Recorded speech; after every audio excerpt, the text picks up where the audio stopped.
Halo, perkenalkan saya Aulia Adrianti, mahasiswi semester 5, Program Studi Pendidikan Ekonomi, Fakultas Keguruan dan Ilmu Pendidikan, Universitas Muhammadiyah Profesor Dr. Hamka. Saya dan teman-teman kelompok akan melaksanakan PLP1 sebagai salah satu pemenuhan SKS pada semester 5. Dan ini dia teman-teman kelompok saya. Saya Aulia Adrianti, kemudian ada Muhammad Taufik Hidayat, Zahratul Afifah, Wahyu Satria Pratama, Mayvita Yatatri, dan Bayu Kurniawan. Assalamualaikum warahmatullahi wabarakatuh. Halo semuanya. Kita dari UHAMKA, Fakultas Ilmu Pendidikan atau bisa disebut dengan FKIP, dan lebih tepatnya Pendidikan Ekonomi. Dan kita sedang melakukan PLP1 yang berada di SMAN 105 Jakarta. Dan ini sekolahnya. Saat ini saya sedang berada di SMAN 105 Jakarta, tepatnya di Ciracas, Jakarta Timur, untuk melaksanakan PLP1. SMA Negeri 105 Jakarta ini berada di Jalan Usman, Kelurahan Kelapa Dua Wetan, Kecamatan Ciracas, Kota Jakarta Timur. SMA Negeri 105 ini berdiri pada tahun 1990, memiliki luas tanah 7.130 meter persegi dan luas bangunan 6.956 meter persegi. Pada saat kedua kalinya kami mendatangi SMA Negeri 105 ini, sedang diadakannya persiapan ANBK. ANBK itu merupakan asesmen nasional berbasis komputer yang diadakan di sekolah dengan menggunakan protokol kesehatan yang ketat.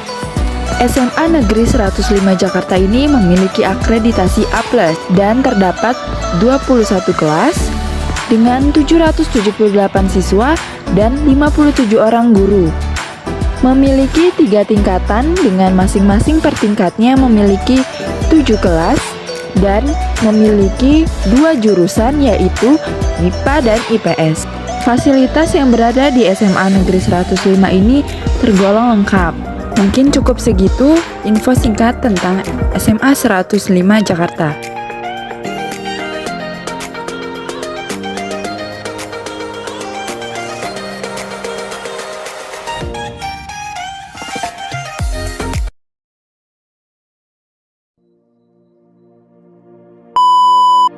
Halo semuanya, apa kabar? Semoga kalian selalu dalam keadaan sehat ya. Kembali lagi bersama saya Aulia Adrianti. Pada kesempatan kali ini saya akan melaporkan hasil PLP1 saya di SMAN 105 Jakarta, tepatnya di Ciracas, Jakarta Timur. Apa sih PLP itu? PLP merupakan pengenalan lapangan persekolahan, yaitu sebuah kegiatan observasi yang dilakukan untuk mempelajari aspek pembelajaran serta pengelolaan pendidikan, di mana dilakukan dengan cara mewawancarai kepala sekolah, staf, guru, ataupun siswa yang bersangkutan. Saya berkesempatan mewawancarai salah satu guru di SMAN 105 Jakarta, yaitu Ibu Eni Sulastri, selaku guru ekonomi dan sekaligus sebagai guru pamong kelompok kami. Beliau ini kebetulan merupakan alumni Program Studi Pendidikan Ekonomi UHAMKA S1, dan beliau juga mengajar di SMAN 105 setelah lulus dari UHAMKA pada tahun 90-an. Berikut pertanyaan yang diajukan kepada Ibu Eni Sulastri. Yang pertama, pada saat kegiatan pembelajaran daring kepada peserta didik, bagaimana sikap Ibu untuk membimbing peserta didik supaya mengerti dan paham dalam pembelajaran yang diajarkan, dan juga metode pembelajaran apa yang tepat untuk kegiatan pembelajaran daring tersebut? Jawaban beliau adalah menggunakan metode diskusi dan kuis pada saat materi pembelajaran yang beliau sampaikan. Sebelum pembelajaran berlangsung, Bu Eni mengirimkan link Zoom ataupun Google Meet ke WhatsApp grup kelas kepada para muridnya. Link tersebut dibuka 15 menit sebelum jam pelajaran dimulai. Bu Eni mengajak para muridnya untuk tadarus dan berdoa terlebih dahulu dengan kepercayaan masing-masing. Setelah berdoa, seluruh siswa hadir di ruangan tersebut. Bu Eni melakukan prasensi untuk melihat kehadiran para muridnya. Sedangkan murid yang belum hadir nanti akan dipanggil lagi pada saat pembelajaran selesai. Kemudian Bu Eni menanyakan kepada para muridnya materi-materi yang sebelumnya belum dibahas tuntas. Bu Eni memberikan motivasi untuk para muridnya agar paham mengenai pelajarannya, tidak bosan dan tetap semangat mengikuti pembelajaran daring yang Ibu Eni sampaikan.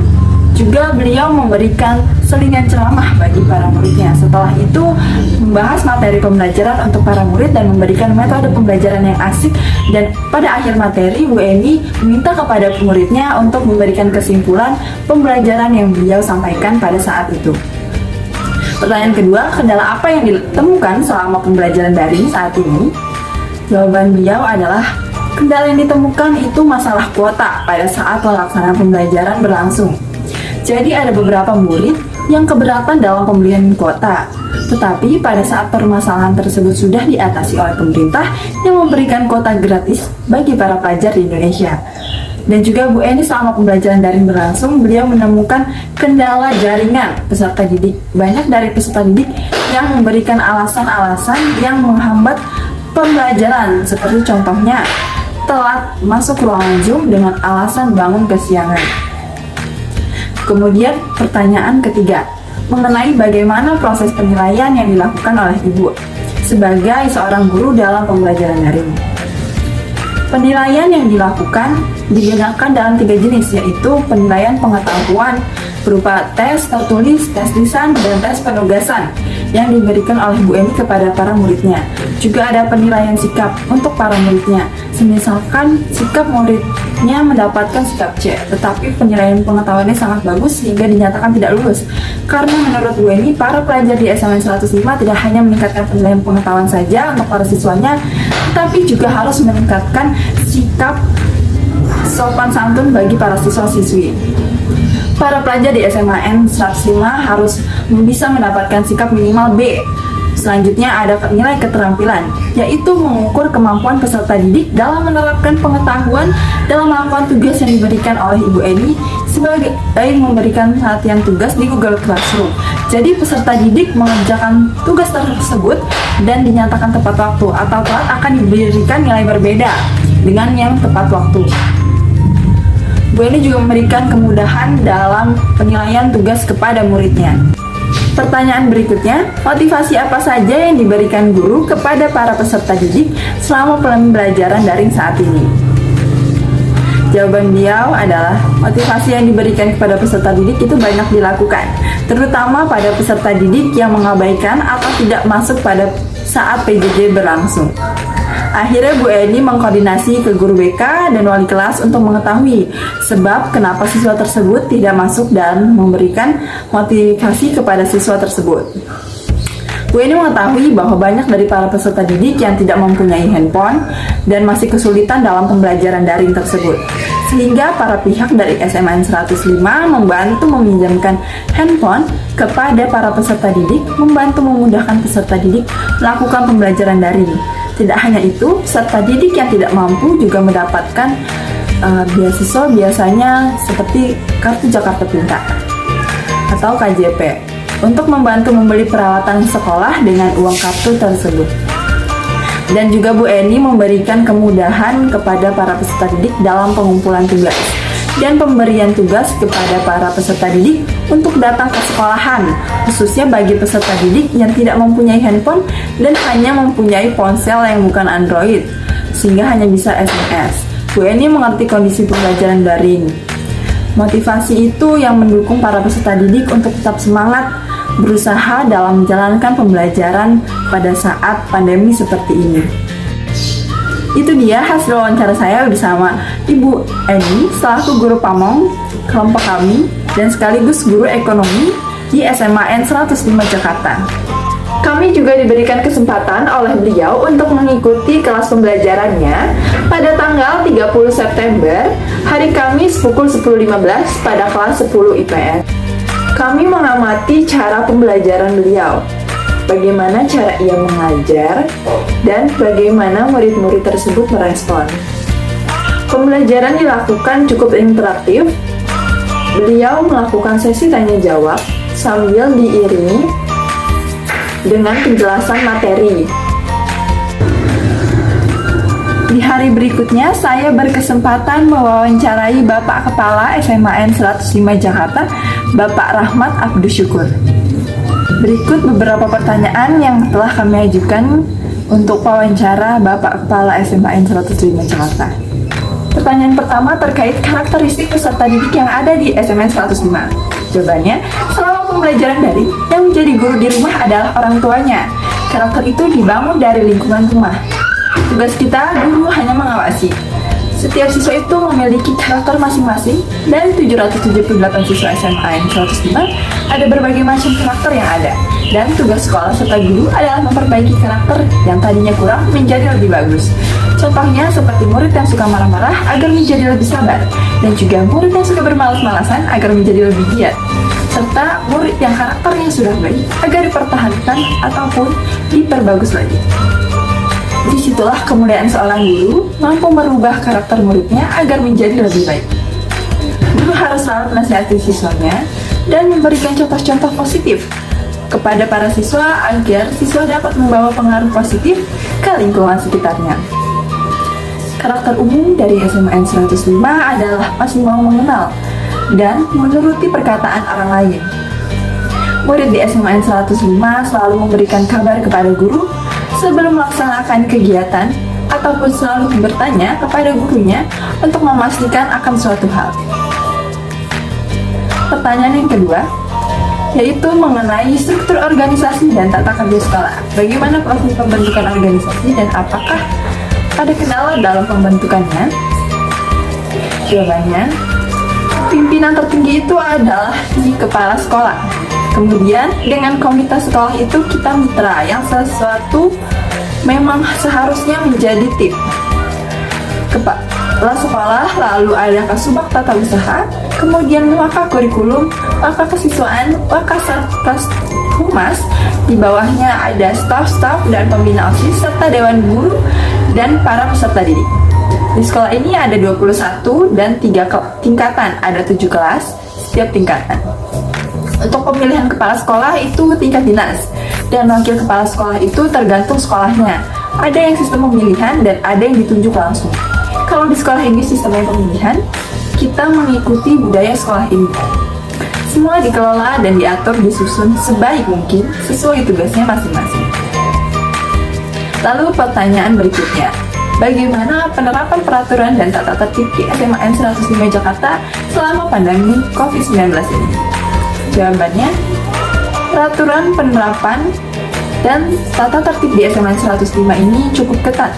Dan pada saat peserta didik bertindak yang mencoba melanggar peraturan di SMA ini saat pembelajaran berlangsung, contohnya seperti selalu datang siang selama pembelajaran dari pihak sekolah, terutama kepala sekolah, memberikan tinjauan terlebih dahulu dalam pelanggaran tersebut. Dikarenakan pihak sekolah harus melihat dari beberapa aspek, dari beberapa sudut pandang terhadap para pelajar yang melanggar. Contohnya seperti menanyakan terlebih dahulu kenapa mereka melakukan hal tersebut, menanyakan kepada orang tua mengapa anaknya melakukan pelanggaran tersebut. Karena saat ini peran utama dalam pembelajaran daring yaitu orang tua. Orang tua yang selalu ada dan mendampingi anaknya dalam melaksanakan kegiatan pembelajaran daring. Dan kita juga mencari alamat rumahnya mereka karena untuk mengetahui permasalahan dari tindakan mereka untuk ditinjau secara langsung. Lalu sudah diketahui kita memberikan solusi dari tindakan pelanggaran tersebut. Dari pihak sekolah juga memperhatikan kondisi para pelajar yang melakukan tindakan pelanggaran selama daring tersebut.